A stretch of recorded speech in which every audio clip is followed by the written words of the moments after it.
أشهد أن محمد رسول الله.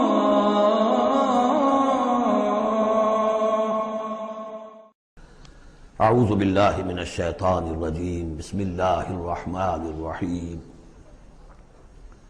یا ایہا المدثر قم فانذر وربک فکبر وثیابک فطہر والرجز فاہجر ولا تمنن تستکثر ولربک فاصبر صدق اللہ العظیم۔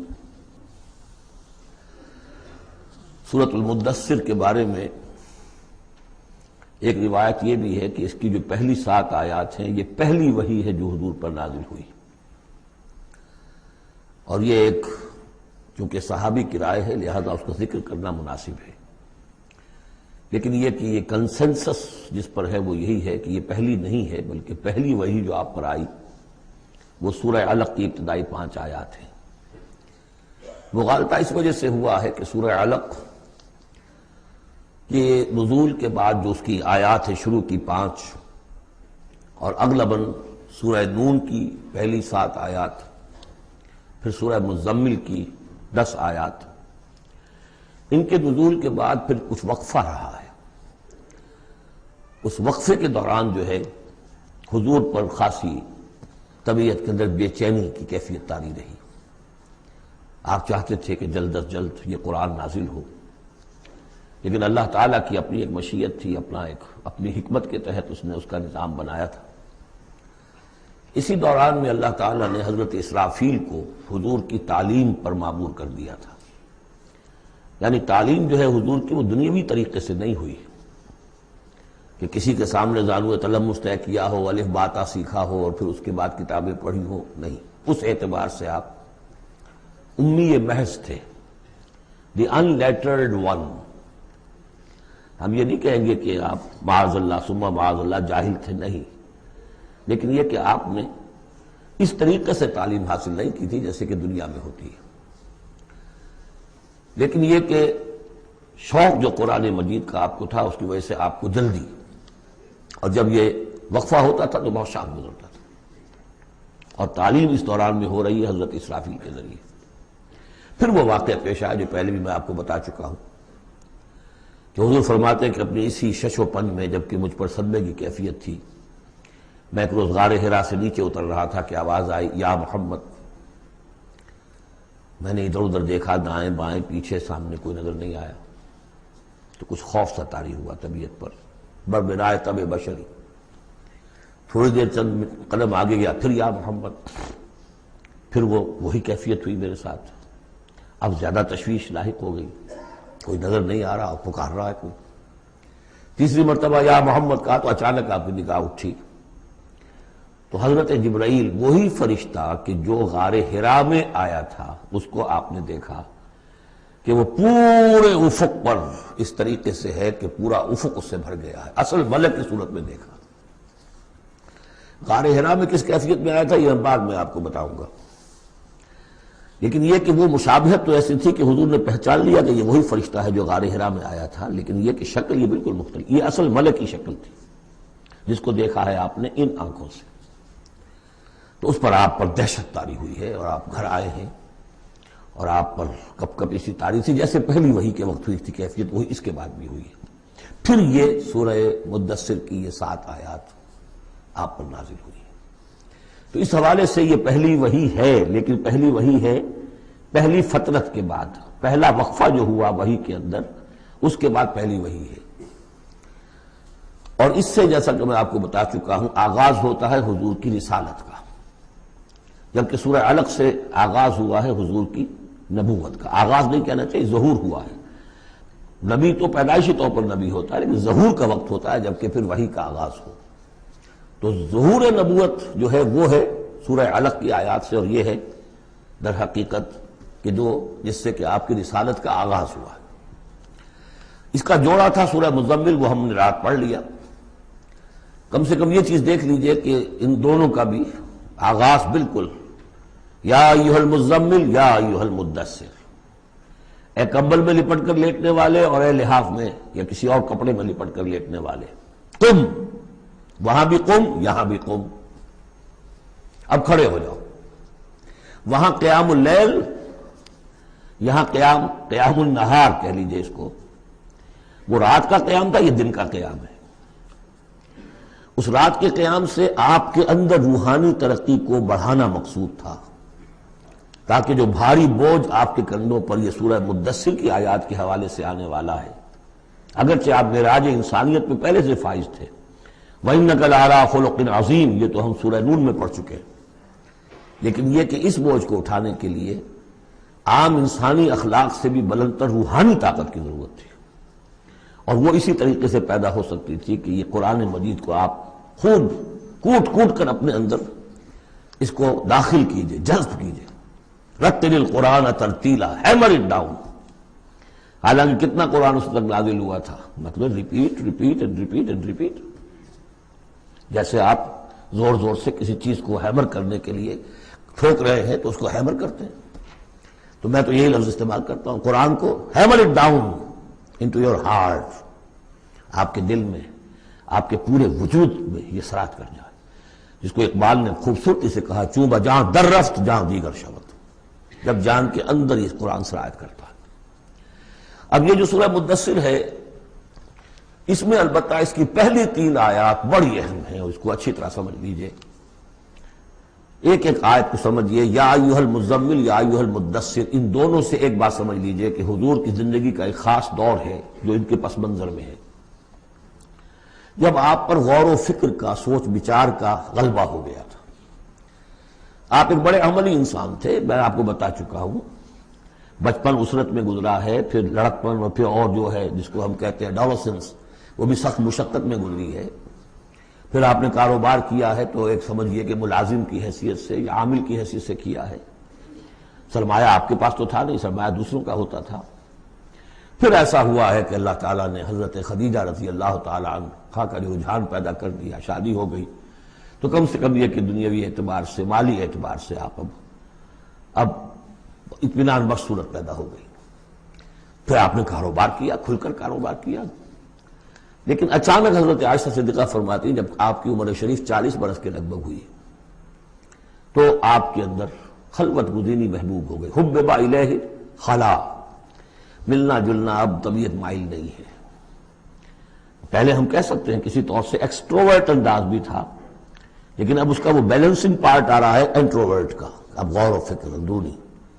میرے نزدیک ایک ہی فرد نوع بشر ہے جو کلیتاً بیلنسڈ ہے انٹروورٹ اور ایکسٹروورٹس کے درمیان، اور وہ محمد رسول اللہ ہے، ایک ہی۔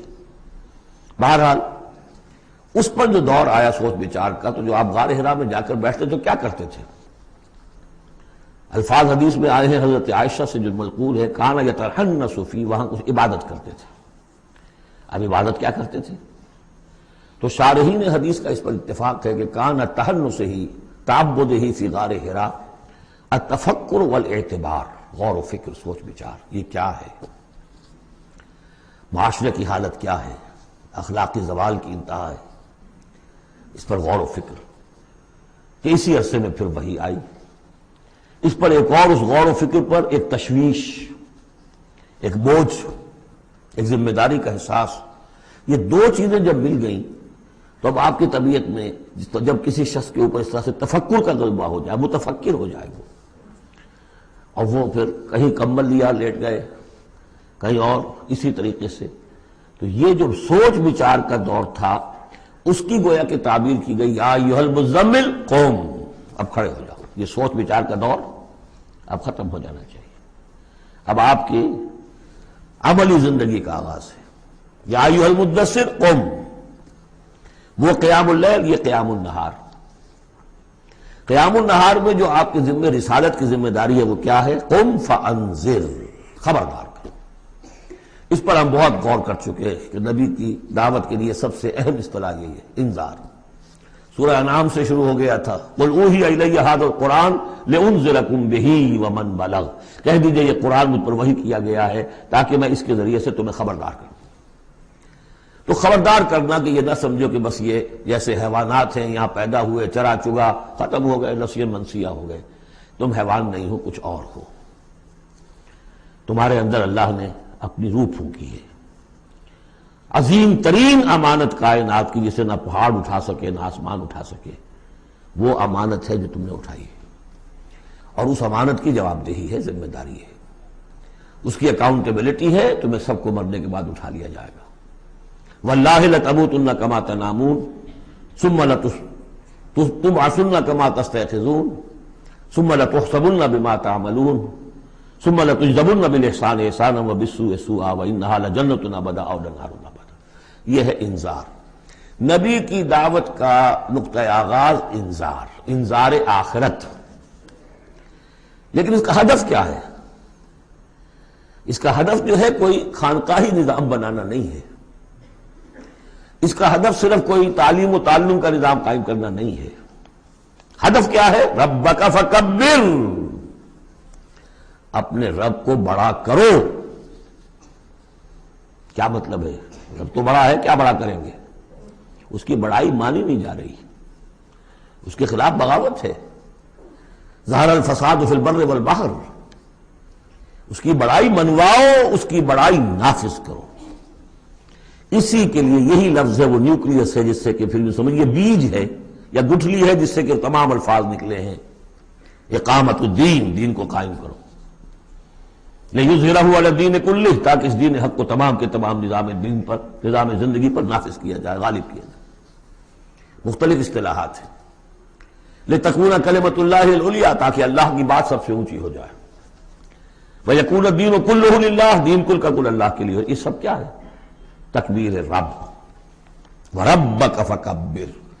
تو یہ تین آیتیں اس اعتبار سے کہ حضور کا ایک خاص دور، تدبر، تفکر، پھر فکر مندی، یہ بھی بتا دیا تھا ورقہ ابن نوفل نے. اب دیکھیے انہیں صحابی نہیں سمجھا جاتا. کیوں؟ کہ ان کا انتقال فوراً ہو گیا تھا. اس کے بعد جب رسالت کا حکم آیا ہے اس وقت وہ موجود نہیں تھے. تصدیق کی ہے انہوں نے، نبوت کی تصدیق کی ہے. ان کا یہ وہی ناموس ہے. جب حضرت خدیجہ لے کر گئی حضرت ورقہ کے پاس کہ عمزاد میرے چچا کے بیٹے، ذرا دیکھیے یہ آپ کے بھائی کو کیا ہوا ہے، کیا تجربہ انہیں پیش آیا ہے. وہ کہا کیا تم نے دیکھا؟ آپ نے بیان کیا کہ ہاں یہ وہی ناموس ہے جو موسیٰ پر اور عیسیٰ پر نازل ہوا تھا، اور کاش کہ میں اس وقت تک زندہ رہوں جب تمہاری قوم تمہیں اس شہر سے نکال دے گی. تو اتنے پریشان ہوئے حضور، حیران ہوئے. اب مخرجیہم، کیا وہ مجھے یہاں سے نکال دیں گے؟ توقع نہیں.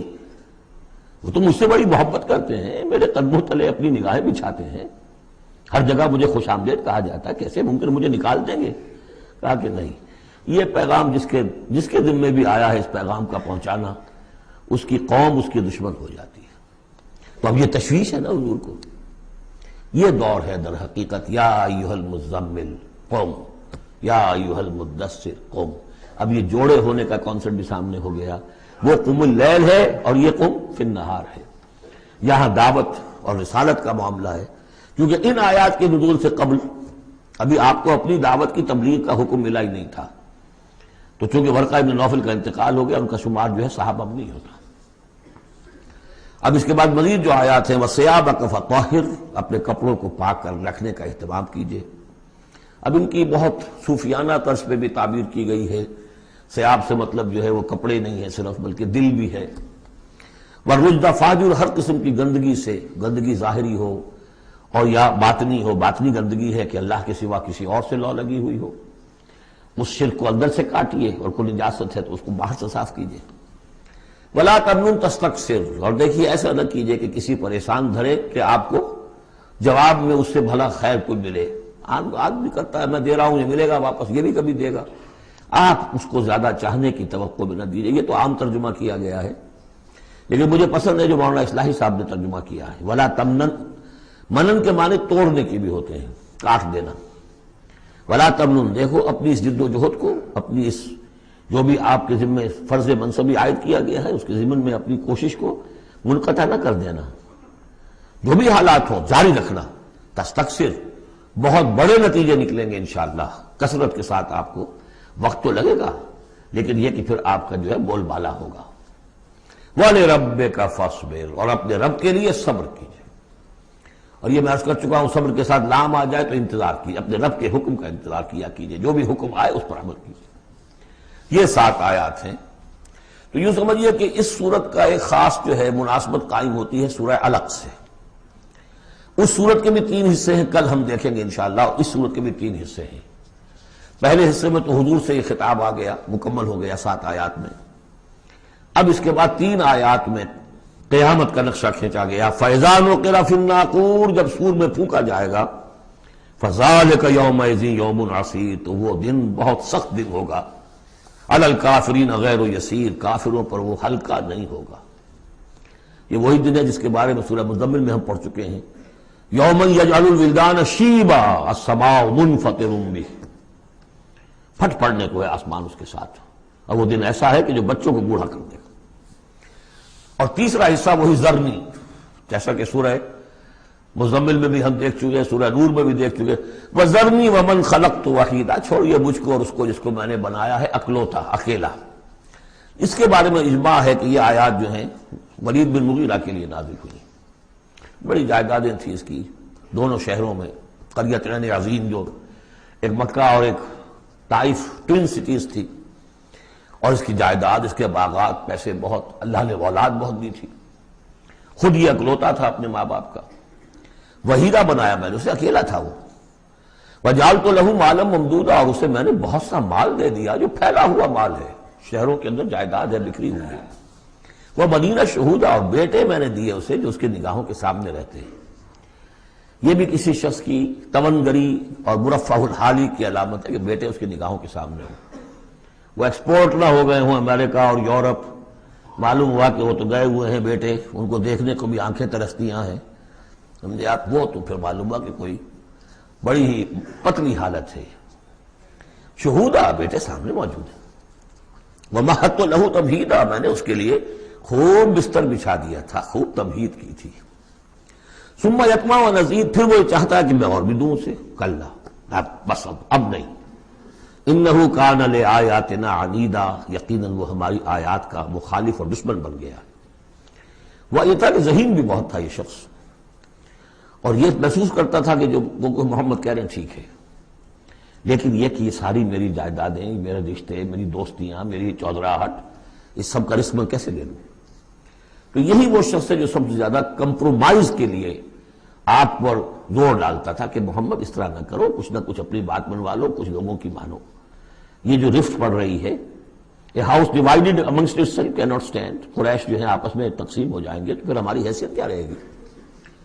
بہت مدبر انسان تھا، ایسا نہیں تھا کہ، تو یہ اس کی ساری ذہانت اور فطانت جو ہے، جس کو آپ ورلڈلی وائز کہتے ہیں، وہ بہت ذہین تھا اس اعتبار سے، اس دنیا کے حوالے سے۔ اور وہی شخص تھا، تو اس کا معاملہ یہ ہوا کہ ایک مرتبہ یہ کہیں گفتگو ہو رہی تھی بیٹھ کر چوپال میں کہ کیا کہیں ہم میں سے کوئی کہتا ہے یہ جادوگر ہے، کوئی کہتا ہے یہ شاعر ہے، باہر سے لوگ آتے ہیں، وہ جب سنتے ہیں مختلف قول تو وہ پریشان ہو جاتے ہیں، وہ سمجھتے ہیں کہ یہ خود پریشان ہے۔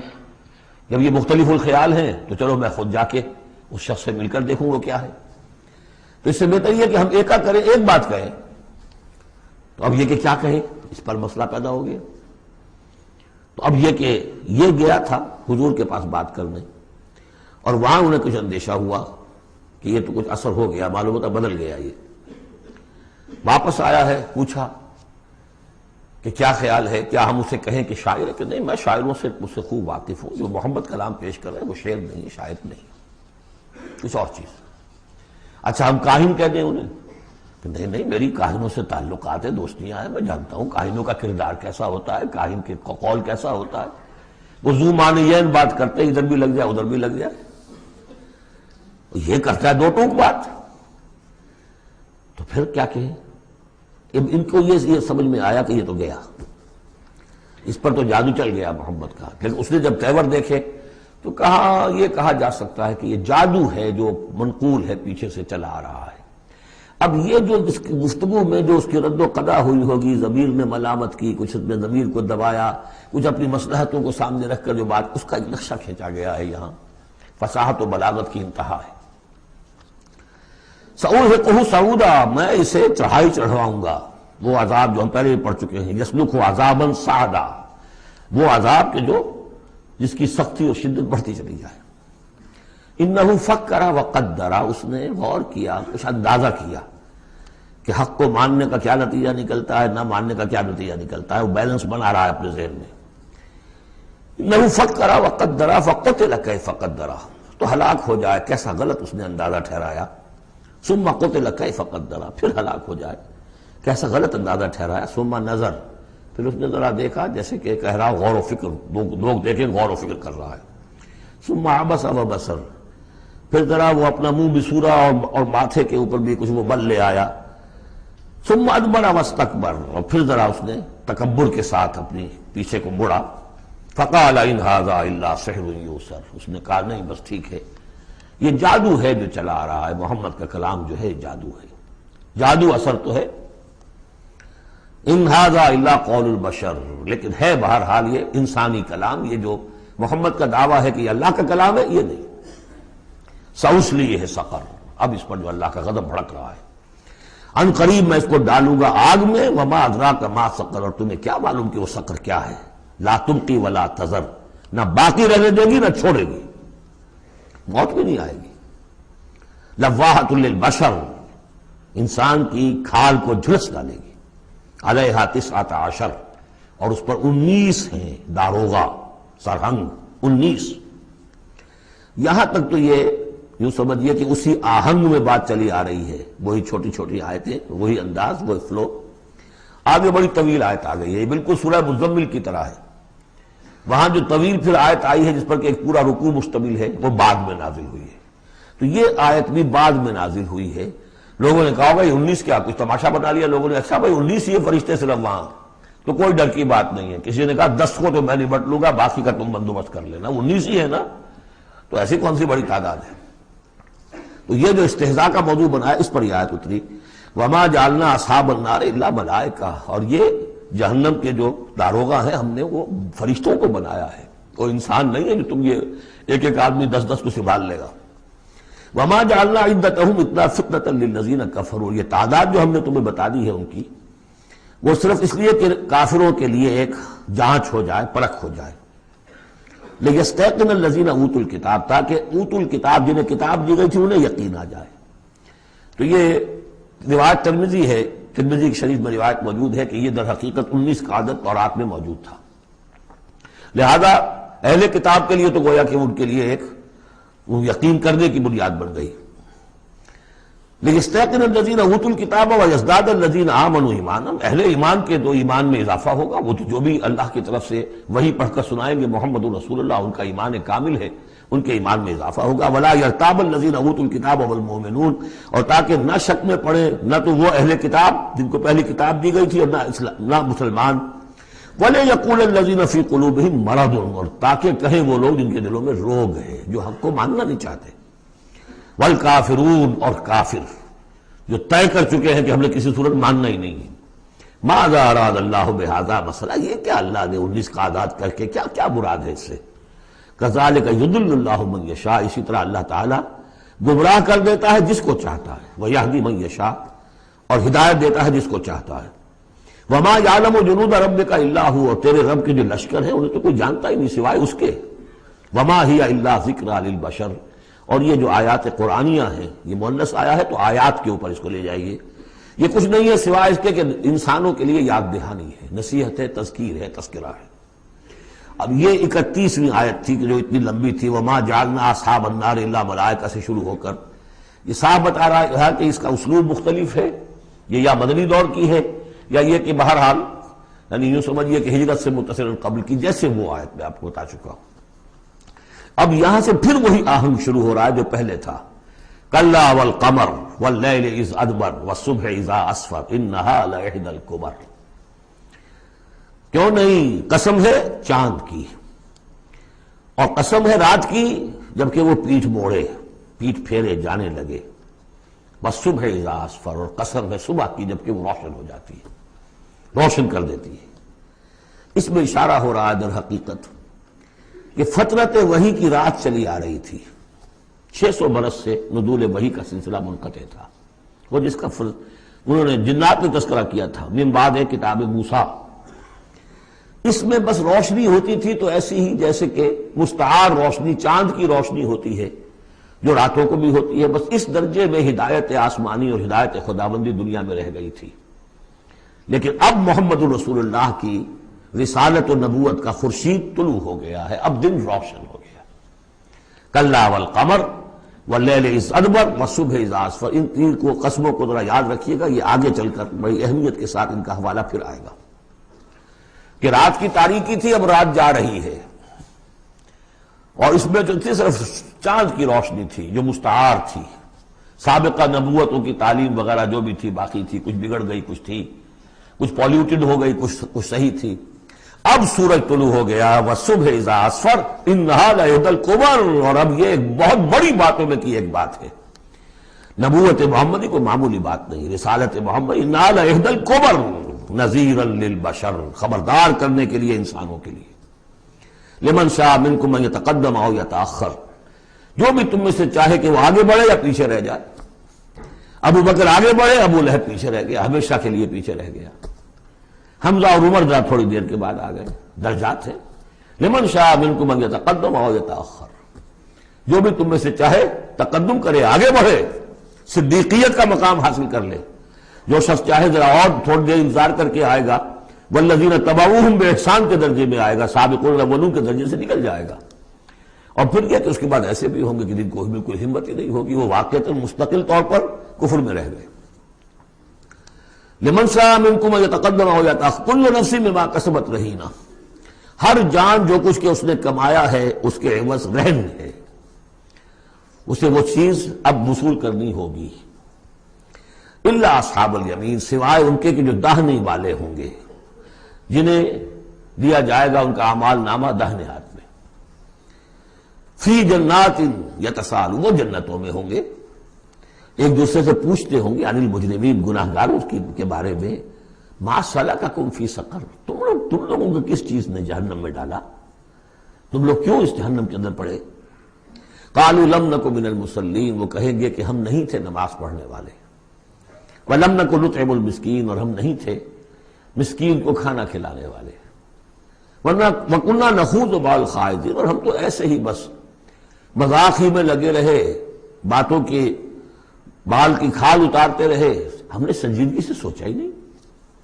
وَكُنَّا نُكَذِّبُ بِيَوْمِ الدِّينِ، اور سب سے بڑھ کر یہ last but not the least, ہم جزا و سزا کے دن کا انکار کرتے رہے، حتی اتانا الیقین، یہاں تک کہ موت کا وقت آ گیا۔ فما تنفعهم شفاعت الشافعین، تو اب ان کے لیے ہرگز دفع بخش نہیں ہوگی شفاعت کرنے والوں کی کوئی شفاعت۔ فما لهم عن التذکرۃ معرضین، تو کیا ہو گیا ان کو، یہ تذکرہ، یہ ذکر، یہ قرآن جو محمد پیش کر رہے ہیں صلی اللہ علیہ وسلم، اسے اعراض کیوں کر رہے ہیں؟ کانہم حمر مستنفرہ، حمر مستنفرہ، ایسے ہیں کہ جیسے یہ گدھے ہیں جو بدک گئے ہیں۔ فرت من قسورہ، شیر کو دیکھا ہو، کبھی آپ نے دیکھا ہوگا ٹیلی ویژن وغیرہ پر، تو افریقہ کا نقشہ دکھایا جاتا ہے کہ ذرا شیر کی آہٹ دیکھتے ہیں اور پھر زیبرے جس طرح بھاگتے ہیں دمڑ دمڑ دمڑ کرتے ہوئے، ان کا پورا غول جو ہوتا ہے، تو وہ نشان، وہ ہے اصل میں کہ یہ لوگ جو ہے اس طریقے سے کانہم حمر، زیبرے بھی گدھے ہی ہے نا، کانہم حمر مستنفرہ فرت من قسورہ، کسی شیر کو دیکھ کر وہ بھاگتے۔ بل یرید کل امرئ منہم ان یؤتی صحفا منشرہ، اب یہ ان کا استہزائیہ انداز تھا کہ محمد تم کہتے ہو کہ ہمارا حساب کتاب ہوگا، ہم میں سے ہر ایک کو کیوں نہیں دے دیے جاتے ہمارے اعمال نامے، یا یہ کہ یہاں سے مراد یہ ہے کہ جو کتاب تمہارے پاس آئی ہے تو ہمیں کیوں نہیں کتاب دے دی گئی، کھلے ہوئے صحیفوں میں ہم میں سے ہر شخص کے پاس کتاب آ جاتی۔ کلا بل لا یخافون الآخرہ، ہرگز نہیں، یہ جو باتیں بنا رہے ہیں یہ اس لیے کہ آخرت کا خوف نہیں ہے ان کے دل میں۔ جب آخرت کا خوف نہ رہے تو جو باتیں چاہو بناؤ، جیسے وہ کہتے ہیں کہ بے حیا باش و ہر چے خواہی کن، ایک دفعہ حیا کا پردہ اٹھا دو پھر جو چاہو کرو۔ کلا انہ تذکرہ، ہرگز نہیں، یہ تو بس ایک یاد دہانی ہے، نصیحت ہے۔ فمن شاء ذکرہ، جو چاہے اس سے نصیحت اخذ کر لے۔ وما یذکرون الا ان یشاء اللہ، اور یہ نہیں اس سے نصیحت اخذ کر سکیں گے کوئی بھی مگر یہ کہ اللہ چاہے۔ ہوا اہل التقوی واہل المغفرہ، وہ ڈرنے کے لائق بھی ہے اور وہی مغفرت کا مجاز بھی ہے، جس کو چاہے وہ مغفرت کر سکتا ہے۔ اہل التقوی و اہل المغفرہ، یہ ہے سورہ مدثر.